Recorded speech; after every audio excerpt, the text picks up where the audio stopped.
Is going well, Janavi? Yep, Fiesta Friday. I just have one question for you before we get into the depths of these things, right? That we're going to discuss this world-changing philosophies that we discuss every Friday. But before we get into the weekend, I wanted to know if a millennial like you has tried Campa Cola. I tried it earlier, not the Reliance version, I see. but So yeah. is the Reliance version just soap water? What is it?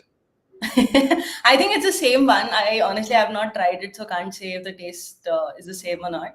But I remember that bottle, the gray background with I think the black or red something. It Okay. it I was too sweet for me. It was too sweet for you. But I don't know how I will feel. I used to like Campa Cola. I used to love the ad. I used to just love that ad of Campa Cola, and I was wondering what Campa Cola was. And then suddenly it's back. So I'm really wondering what's going to happen. And it's deeply linked to what we're going to discuss today, isn't it? Yes, So why yes. don't you set it up for us? Yeah. So the advent of Reliance into the entire beverages sector, it had taken the market by a shock a couple of, I Hmm. think, last year or so, right? And Reliance has launched Campa Cola at 10 rupees SKU. And Hmm. Reliance is not the only one. Rasna has introduced its food drinks at 10 rupees. Mother Dairy has launched its mango lassi pudina chach at 10 rupee SKU. Hmm. So you see a lot of beverages companies, especially the drinks that we have in the summer months, Yeah. launching the 10 rupee SKUs. So that's a very interesting shift in those 40 rupees Coke bottles or the 80 rupees 2-liter Coke bottles that used to flock the market. So number one, I think it's a shift from going from family size to the nuclear sizes. Hmm. All for the metro cities, even the rural sectors, people are having consuming foods and beverages that are individual choices rather than the family choices. And secondly, I most of the people have said that it's because of affordability, but I would very much disagree on this point. Hmm. I don't think that 10 rupees is just a price point. I think it's a behavioral unlock. It's a price laddering strategy that Yeah. FMCGs are doing. So I'll love to hear your take on this. No, it's so interesting. So first of all, I'm really intrigued by your habit creating idea, right? Can you create a habit by making it cheaper, right? Now I'm wondering whether it will work for something like Rasna, because it's a soft drink, but it's not fizzy, it's not cola, it's something which is out of favor maybe with the younger generation, and so on and so forth.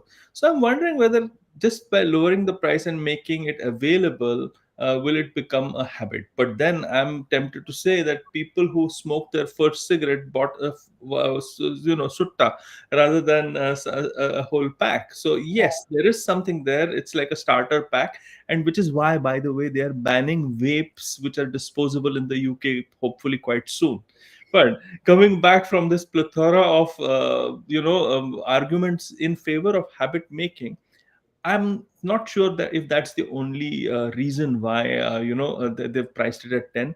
One of it might be very tactical. It's summertime, and as you said, individuals coming in, the family size is growing smaller, and people making individual buying decisions. That's what I wanted to say. I think it makes sense for everyone to try it out. I think certainly Campa Colas must have frightened people who are already losing market share, Yeah. right? Already losing market share. So this might be a hail mary, to be honest, and to try things out in the summer, like last summer, before the perennial winter strikes. But see, we are both marketers, and we think from a demand side of things. And a lot of times, what I've noticed is that it is a supply side phenomenon as well, which means that you've got a glut of overproduction hanging there, and you want to get rid of something around it, and you know that summer is coming and it's going to crunch things, and because of Campa Cola is coming in and stuff like that. So I'm not saying that there is no demand factor there, but there might be something around that. But I doubt whether everyone's overproducing, right, Yeah. at the same time. However, I'll give you a different example. I know that whenever Amul either reduces or increases its prices, it sends shockwaves in local dairy producers in a particular city. right? So if Amul reduces its price, then I'm sorry, I keep using Chitale Bandhu, but Chitale Bandhu, it also does milk, so they reduce their price. So they're all looking at, and they've got a bit of a cartel going there. So it's that cartel agrees that whatever Amul is deciding, we are going to match that price, or we are going to keep it from here to here, and we're not going to reduce too much, or we're not going to increase it too much.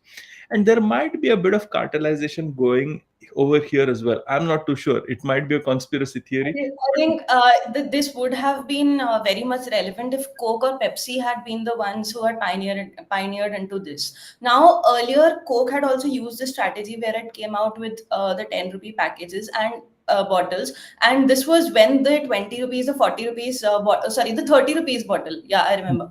30 Hmm. rupees bottle had stopped working, especially in the rural sectors. That is when they came out with the 10 rupee PET bottles. And what happened? I think what happens is there is a lot of overwhelm, or whenever you're trying something new, you don't want to immediately invest a lot of money into it. Like 40 rupees for a fast moving consumer beverage seems Hmm. like too much to spend. And secondly, if I'm buying a bigger bottle, I'm immediately thinking, if it tastes crap, then I'll have to have at least 100 sips of that crap thing, Hmm. right? But if it is a 10 rupee bottle, if it tastes like crap, number one, it's just 5 sips, I'll be done with it. Yeah. Number two, if it's absolutely shitty, I wouldn't mind wasting 10 rupees. So it reduces the entry barrier by a lot. And this is what Coke did. And Coke penetrated rural sector through their 10 rupee PET bottle. And after that, they slowly started increasing the 10 rupee. After 10 rupee worked out, they came out with the 20 rupee bottle, then a 25 rupee bottle. And the more adoption there was for the higher priced bottles, they started reducing their the smaller SKUs. Now in the market you see those 25 rupee bottle. It's almost the same size as 20 rupee bottle only, but Hmm. they just laddered up, and you don't see the 10 rupee SKUs much anymore. So I think rather than, maybe cartelization might be a point here, and the supply side might be a point here, but I think because Coke and Pepsi have dominated the market since so long, Hmm. the newer companies that are coming in, the newer flavors that are coming in, they want to enter the market through a very low entry barrier. Look Yeah. at Paperboat. We adopted Paperboat, the small sachets. Hmm. Got adopted much faster. It was not just their advertising, not just nostalgia and everything, but it was, it's just something small. I can just try it out. I can taste it out. If I like it, then I'll purchase it, and I liked it. I remember Amir Khan's ad for Coke, and Coke was actually selling something at $5, right? Bata Coke kitne ka hai? Panch, and Ah, yeah, yeah, it the was small happening. glass bottles. Yes. Yeah, so that was really interesting. So that's what came to mind, and what really came to mind was the fact that it was spoken in a variety of subcultural things. So I think that was very smart handling by Coke, because what they were trying to do was getting into entry points in smaller villages and towns and Vernacular suburbs and tier two. areas. So that was in retrospect a really brilliant move, especially as distribution is concerned. And Yeah. the second thing that comes to my mind, and this is a really subtle one, right? And it kind of adds to the point that you made about habits. I'm not sure. Yes, I agree that if it's a shit drink, you can chuck it. And here's the weird thing: if you like the drink, your thirst isn't satisfied, especially in summer. So there's something insidious here, which means that I'm going to probably end up buying two of those Yeah. in order to feel better, especially if Exactly. I'm thirsty. So yes, you have created a habit, isn't it? Without Yes. without you telling me that you're creating a habit, you're selling bloody sugar water and some sort of strange formula. I don't know what Campa Cola's formula is, but I'm sure that it's equally seductive. Yeah. Yeah. Actually, that has been Jio's strategy. Now, sorry, Reliance's strategy. When Jio came out, it came Hmm. out free. They increased it to 29 rupees. Now they can increase it to 200. People won't care because they are in the habit of using Jio. Everybody, even if they have a dual SIM phone, they'll have at least one SIM of Jio. So this is like FMCG's freemium model. The small SKU packs that FMCG is coming out, right? It's like and It's the it's same more playbook. like sorry. It's the same playbook, isn't it? Same playbook, exactly. And secondly, one more thing that just came to my mind. We today are living in very small micro moments, right? Hmm. And this is a snackified economy going on, Nice. right? I like that. I like that. So Yeah. explain this. Explain the connection. Yeah, so all this, the small things that we do, maybe I just need an impulse craving, I'm just feeling down, or I just had a, a very stupid meeting, I need to go for a sutta, I'll just buy a small Coke packet. I know that I just need, just some rush, just some pick me up sort of a thing, or I'm just feeling good about something, I'll just go buy, have a little caffeine injection into me, right? Mm. So the small SKUs, or I'm feeling very hot, suddenly it's very hot, but I don't want to carry around a very big bottle with me because I'm just taking a metro right now, so I'll Yeah. just buy a small sachet of Fruity.